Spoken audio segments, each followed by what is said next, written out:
Good morning students. देखिए, जैसा कि आप जानते हैं रस चल रहे हैं। आज हम वात्सल रस के बारे में पढ़ेंगे। देखिए, वात्सल रस आपको हमने क्लास में बताया था कि वत्सल शब्द से बना है। जो वात्सल है वत्सल शब्द से बना, जिसका अर्थ होता है प्रेम, और श्रृंगार का जो स्थायी भाव है उसका होता है रति।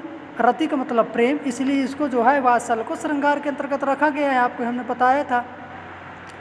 किंतु यहाँ श्रृंगार रस के प्रेम और वत्सल प्रेम में थोड़ा सूक्ष्म अंतर है। श्रृंगार रस का प्रेम दाम्पत्य जीवन पर आधारित होता है तथा वात्सल रस का प्रेम वत्सल, पुत्र प्रेम, पुत्र स्नेह, मानव स्नेह, भागवत प्रेम आदि तक सीमित है। यही कारण है कि प्राचीन आचार्यों ने वात्सल रस को एक स्वतंत्र रस की स्वीकृति नहीं दी थी। उन्होंने स्पष्ट रूप से नव रस को ही मान्यता दिया। वात्सल रस को मान्यता दिलाने के लिए भक्तिकालीन कवियों ने पुरजोर प्रयत्न किया और बाद में आधुनिक हिंदी आचार्यों द्वारा वात्सल रस को स्वीकृति प्रदान की गई। आचार्य विश्वनाथ ने वात्सल रस को स्वतंत्र रूप से रस की मान्यता दी है। हमने आपको बताया था कि भरत मुनि के अनुसार अगर पूछा जाए रस की संख्या तो 8 है, और वैसे पूछा जाए तो वात्सल 9 है। लेकिन आधुनिक आचार्यों ने और विद्वानों की मानता है कि रस 11 होते हैं स्वतः, और वात्सल रस को भी माना गया है। तो हम इसकी परिभाषा लिख सकते हैं कि वात्सल्य रस माता का पुत्र के प्रति प्रेम, बड़ों का छोटों के प्रति प्रेम, गुरु का शिष्यों के प्रति प्रेम, बड़े भाई या बहन छोटे भाई बहन के प्रति प्रेम स्नेह कहलाता है। यही स्नेह परिपुष्ट होकर वात्सल रस कहलाता है। और दूसरे शब्दों में भी हम इसको परिभाषा में लिख सकते हैं कि जब संतान शिष्य अनुज के प्रति प्रेम उमड़ता है तो वहाँ वात्सल रस होता है। तो इस प्रकार से इसकी परिभाषा लिख लीजिएगा।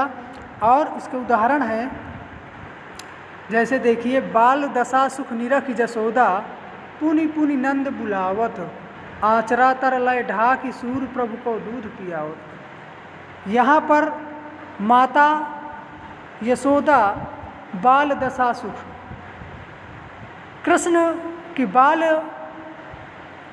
लीला को देख करके, बाल दशा को देख करके धूल में सने हुए, घुटनों के बल चलते हुए आंगन में इधर उधर दौड़ रहे हैं, झुनझुने पहने हुए पायल पैरों में तो बज रहे हैं। तो ये सारी चीज़ों को देख करके यशोदा माता पुनि पुनि बार बार नंद बाबा को बुलाती हैं दिखाने के लिए कि देखिए, और अपने आंचल तरे उनको ढक करके दूध पिलाने लगते हैं। इस प्रकार माता और पुत्र का यहाँ पर स्नेह दिखाया गया है। दूसरा उदाहरण देखिए, संदेश देवकी सो कहिए, हाँ तो धाम तिहारे सुत की कृपा करत ही रहियो, तू तो टेक जानती है तो मुँह कही ताव, प्रात उठत मेरे लाल लड़ाते माखन रोटी भाव। यहाँ पर भी देवकी और बता रही है अपने पुत्र के लिए कि सुबह उठ करके वो माखन रोटी खाता अच्छा लगता है और ऐसा ऐसा करता है। ये सब मतलब माता और पुत्र का यहाँ पर भी प्रेम दिखाया गया है। और भी उदाहरण है, जैसे कि ये जसोदा हरि पालने झुलावे, हलरावे दुलरावे महलावे, जो इसे कुछ गावे। तो इस प्रकार से जब कहीं पर भी माता पुत्र पिता पुत्र का अगर वर्णन किया गया हो तो समझिए कि वहाँ पर वात्सल होता है। वात्सल रस के देखिए प्रकार भी होते हैं, जैसे श्रृंगार के प्रकार होते हैं। वात्सल रस काफ़ी हद तक श्रृंगार रस की भांति प्रतीत होता है, और उसी प्रकार इसके 2 भेद बताए गए हैं। वात्सल रस 2 प्रकार के होते हैं, एक संयोग वात्सल और वियोग वात्सल, जैसे श्रृंगार रस में होता है। तो इस प्रकार से आप लोग जो है इनको पढ़िएगा और लिख लीजिएगा। धन्यवाद।